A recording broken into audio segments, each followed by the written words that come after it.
Assalamualaikum warahmatullahi wabarakatuh. Perkenalkan, kami dari kelompok S2F dengan saya sendiri, Friska Fenunza Bayu dengan NIM 163, Putri Aulia Syafira Arif dengan NIM 194, dan Faranila Fasya dengan NIM 151. Pada ujian evaluasi pengguna kali ini, kami akan melakukan usability testing pada aplikasi My Money, di mana aplikasi ini merupakan alat untuk pencatatan keuangan. Kenapa kita melakukan usability testing kepada aplikasi My Money? Tujuannya adalah untuk melihat seberapa mudah pengguna dalam melakukan pencatatan dan pengelolaan keuangan, dimulai dari mencatat pemasukan dan pengeluaran, melihat laporan keuangan, hingga mengatur budget untuk bulanan. Lingkup partisipan kita yaitu kalangan berusia 18 hingga 25 tahun. Kenapa hal ini sangat cocok untuk aplikasi My Money? Karena pada umumnya sudah biasa untuk mengelola keuangan pribadi, namun masih memiliki kebiasaan pencatatan keuangan yang sederhana atau sama sekali tidak melakukan pencatatan. Dan selain itu, partisipan juga terbiasa menggunakan aplikasi mobile sehari-hari sehingga relevan dengan konteks penggunaan aplikasi My Money. Selanjutnya, prosedur. Sebelum itu ada impact dan intent, sudah kita bahas tadi goals-nya, dan yang berikutnya adalah matriks. Nah, kita masuk ke pembahasan matriks dan task yang digunakan. Pada aplikasi My Money akan ada 5 use case, dan dari 5 use case ini akan menghasilkan 8 task. Dan cara penyampaian task kita yaitu menggunakan skenario. Use case-nya ada apa aja sih? Yang pertama ada mengelola pemasukan dan pengeluaran, mengelola kategori pemasukan dan pengeluaran, mengelola anggaran pengeluaran, mengelola sumber uang, dan memfilter keuangan. Kita masuk ke poin skenario task dan matriks utamanya. Pada use case kategoris, di sini partisipan akan mendapatkan skenario yaitu coba tambahkan kategori pemasukan baru khusus untuk uang bulanan di aplikasi ini. Nah, di sini matriks utamanya yaitu ada task success dan efficiency step. Alasannya di sini kita menggunakan efficiency step bukan TOT karena hasilnya akan bias nanti. Pada saat pertama kali melihat aplikasi, tentu partisipan perlu beradaptasi dengan antarmukanya.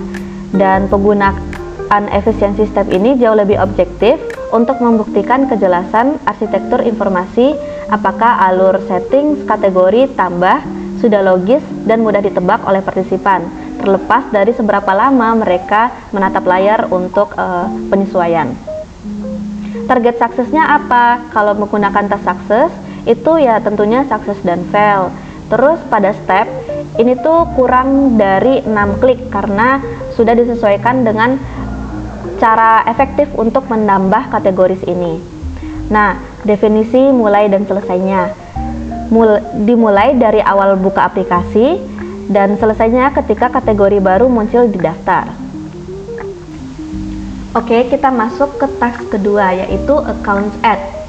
Nantinya partisipan akan mendapatkan skenario tambahkan dompet digital baru dengan saldo awal sebesar 100.000. Matriks yang digunakan ada task success, error rate, dan efficiency step. Alasannya apa? Karena setelah mempelajari cara menambah kategori tadi pada task pertama, terdapat kemungkinan pengguna mengalami kebingungan antara menu kategori dan menu accounts, yaitu sumber dana tadi ya. Nah, melalui matriks error rate, kita dapat mengukur apakah desain aplikasi mampu membedakan alur penambahan kategori dengan penambahan account tadi yang dompet digital secara jelas, atau justru memicu kesalahan navigasi bagi pengguna. Oke, selanjutnya kita ke task ketiga yaitu accounts edit. Partisipan akan mendapatkan skenario, ternyata saldo dompet digitalmu tadi ada adminnya, coba ubah saldo awal menjadi 98.000. Nah, matriks yang digunakan ada task success, error rate, dan time on task. Kenapa kita menggunakan matriks pada task 3 ini? Karena proses edit seringkali tersembunyi di balik ikon kecil atau gestur. Nah, matriks TOT diperlukan untuk mengukur kemudahan navigasi visual. Sementara itu, error rate digunakan untuk memvalidasi beban kognitif pengguna, memastikan desain tidak membingungkan yang dapat memicu kesalahan fatal seperti menghapus data saat bermaksud melakukan pembaruan. Dan di sini juga ada time on task karena harusnya proses edit ini sudah sangat mirip dengan proses add. Oke, untuk targetnya di task success itu antara success dan fail, stepnya lebih kecil dari 4 klik dan TOT-nya kurang dari 10 detik. Proses pengujiannya dimulai saat tindakan pertama dilakukan, proses ngeklik tadi ya, edit tadi, dan selesainya itu ketika nominal saldo awal berubah. Oke, kita lanjut ke task yang keempat. Di use case records add ini, partisipan akan mendapatkan skenario, kamu baru saja dapat uang bulanan sebesar 1.200.000 yang masuk ke dompet digital. Coba catat pemasukan tersebut. Nah, di sini kita menggunakan matriks task success dan time on task. Alasannya apa? Jadi pencatatan ini itu merupakan fitur utamanya dari si pencatatan keuangan. Jadi aktivitas ini akan dilakukan pengguna secara berulang setiap harinya. Oleh karena itu, kecepatan menjadi aspek yang penting di sini. Jika proses pencatatan transaksi memakan waktu yang terlalu lama, misalnya lebih dari 30 detik, hal ini akan meningkatkan hambatan pengguna, dan jika pengguna terhambat menggunakan proses pencatatan keuangan ini, bisa jadi mereka akan menjadi malas gitu. Task kelima yaitu pada use case records edit. Partisipan akan mendapatkan skenario, ternyata uang bulananmu naik jadi 1.500.000. Tolong perbarui catatan yang baru saja dibuat. Matriks yang kita gunakan ada task success, error rate, dan efisiensi step. Nah, apa sih alasannya? Yang pertama, karena ada beberapa cara untuk mengakses si edit uang bulanan ini gitu. Bisa akses langsung dari history transaksi ke fitur edit. Nah, karena ada beberapa cara ini dan navigasinya aneh, kita ujilah dengan step itu. Nah, di sini kita mengukur kemampuan pengguna untuk mencapai tujuan dengan jumlah langkah minimum, sehingga nantinya yang beberapa step ini akan membuktikan bahwa arsitektur navigasi dari aplikasinya ini efisien dan mampu memangkas alur yang tidak perlu. Targetnya di task success itu ada success atau fail, terus stepnya lebih kecil dari 4 klik. Dimulai saat tindakan pertama dilakukan hingga nominal di history berubah. Kita lanjut ke task ke-6 yaitu budget pada use case budget. Nanti partisipan akan mendapatkan skenario, biar nggak boros, atur batas maksimal pengeluaran kategori makan bulan ini sebesar 300.000. Nah, matriks yang digunakan ada task success, error rate, dan TOT. Alasannya apa? Karena fitur anggaran memerlukan pemahaman konsep yang spesifik seperti pemilihan kategori dan penetapan batas pengeluaran. Oleh karena itu, penggunaan matriks task success dan TOT sangat relevan. Hal ini dikarenakan fitur budgeting seringkali ditempatkan dalam submenu yang kurang terlihat. Matriks TOT akan memvalidasi apakah letak menu tersebut cukup intuitif serta memastikan formulir pengisiannya dapat dipahami secara instan oleh pengguna. Targetnya di task success ada success dan fail, TOT-nya lebih kecil dari 10 detik. Pengujian ini dimulai saat tindakan pertama dilakukan hingga indikator budget aktif terlihat. Selanjutnya untuk task terakhir yaitu task ke-7, ini ada use case display option. Nanti partisipan akan mendapatkan skenario, coba ubah tampilan laporan ke mingguan, lalu sembunyikan total saldomu agar privasi terjaga. Matriks yang digunakan ada task success, error rate, dan juga TOT. Alasannya karena fitur penyembunyian saldo dan pengubahan tampilan antara mingguan dan bulanan merupakan bagian dari micro interaction. Oleh karena itu, matriks efisiensi step adalah yang paling relevan kita gunakan. Fitur filter dan privasi idealnya dapat diakses hanya dalam 1-2 klik dari dashboard. Jika jumlah langkah melampaui target tersebut, berarti aksesibilitas fitur tersebut masih terlalu tersembunyi bagi pengguna. Task success-nya di sini yaitu antara berhasil dan gagal, success dan fail gitu ya, success atau fail. Dan TOT-nya ini lebih kecil dari 15 detik. Oke, pelaksanaannya itu dimulai dari selesai instruksi dibacakan dan selesainya ketika chart dan mingguan saldo tersembunyi. Dan yang terakhir itu adalah task ke-8 pada use case analysis. Partisipan akan mendapatkan skenario, gunakan aplikasi untuk mengetahui apakah pengeluaranmu lebih besar dari pemasukan bulan ini. Matriksnya ada task success, error rate, dan TOT. Nah, membaca grafik berkaitan erat dengan kemampuan pengguna dalam mencerna informasi. Dalam konteks ini, matriks TOT tidak hanya mengukur kecepatan navigasi menuju grafik, tetapi juga durasi yang dibutuhkan pengguna untuk memahami datanya. Jika pengguna memerlukan waktu lebih dari 10 detik hanya untuk menyimpulkan kondisi keuangannya, hal ini mengindikasikan bahwa visualisasi data atau bentuknya yang digunakan kurang komunikatif. Targetnya di dalam task success ini antara success dan fail, terus TOT-nya itu kecil dari 10 detik. Pengujian ini dimulai dari selesai instruksi dibacakan sampai pada akhirnya nanti partisipan dapat melihat dashboard chart dan dapat menyebutkan kesimpulan dari keuangan mereka. Baiklah, kita masuk ke pembahasan prosedur. Jadi, tahap yang paling awal dilakukan adalah pembuatan pilot. Jadi, sebelum mengundang partisipan sesungguhnya, kita akan membuat pilot untuk memvalidasi instrumen dan kesiapan alat.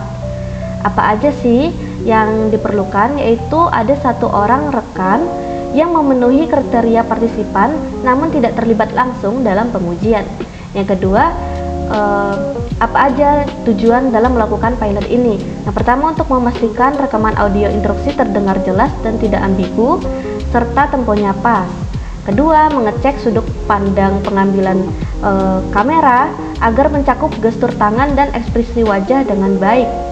Dan yang terakhir adalah menguji apakah metrik seperti step efisiensi dalam skenario sudah sesuai dengan kenyataan di dalam aplikasi, dan beberapa tambahan seperti apakah kalimat yang digunakan pada skenario tasknya sudah mudah dipahami oleh partisipan. Lanjut, kita masuk ke bagian baik. Sebelum itu, kita sudah melakukan pilot ini kepada Pak Giga untuk melihat apa aja yang kurang dari persiapan kami. Selanjutnya, tahapan preparation. Jadi sebelum partisipan datang ke ruangan pengujian, tim ada fasilitator, notulen, dan operator menyiapkan beberapa hal. Yang pertama ada kesiapan tools. Akan ada 2 HP yang digunakan dalam pengujian ini. Yang pertama sebagai device pengujian.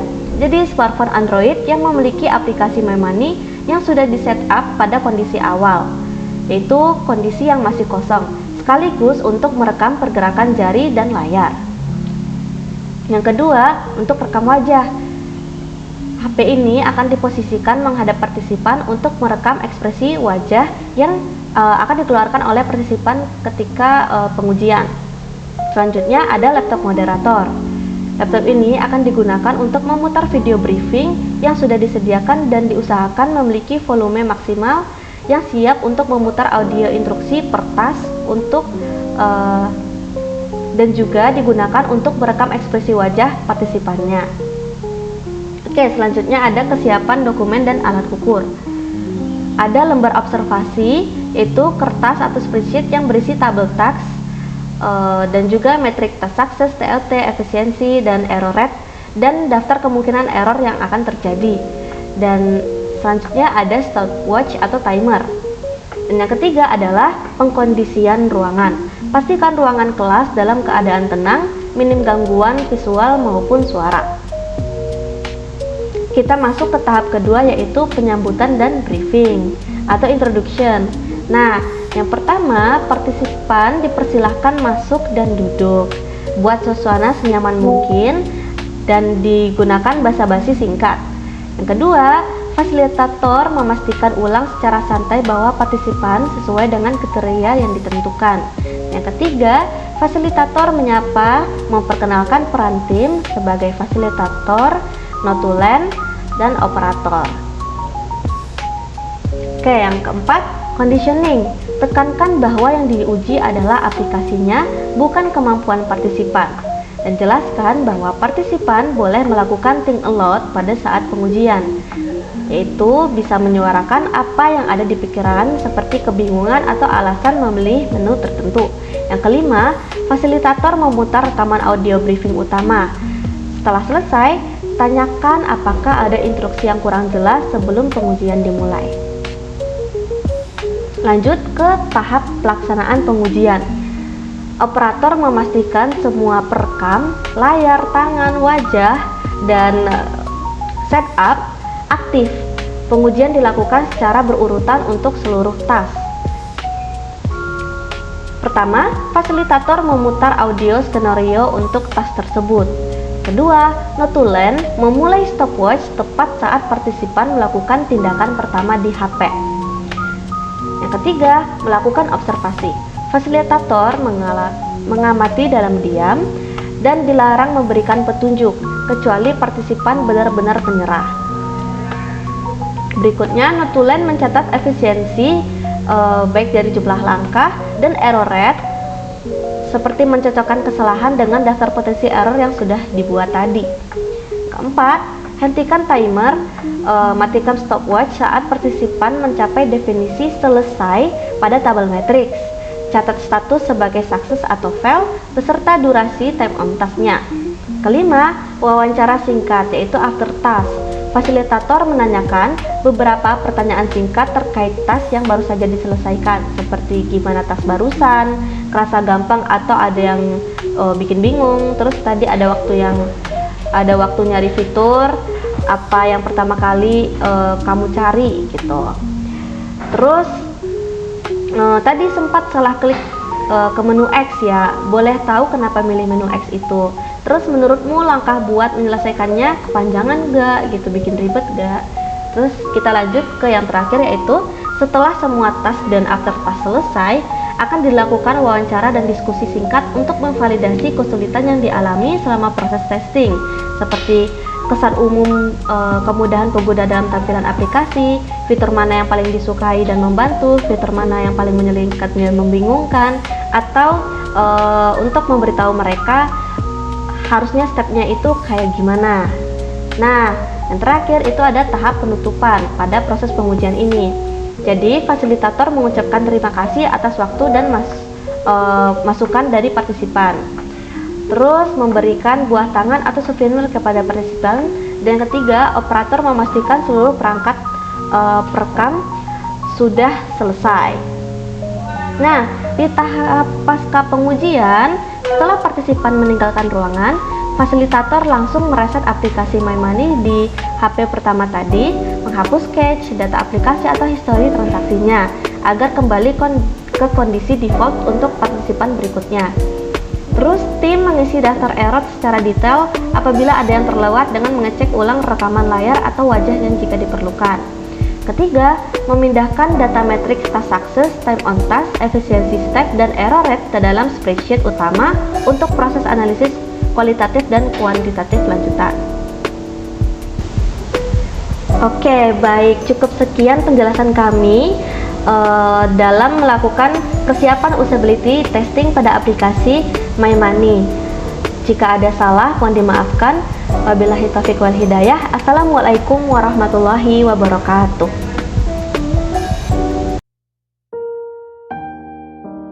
Ya, sebelumnya kenalin, di sini ada 3 orang tim yang bakal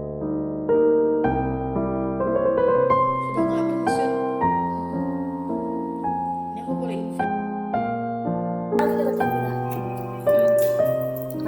Kenapa Nya? Udah mulai 1, 2,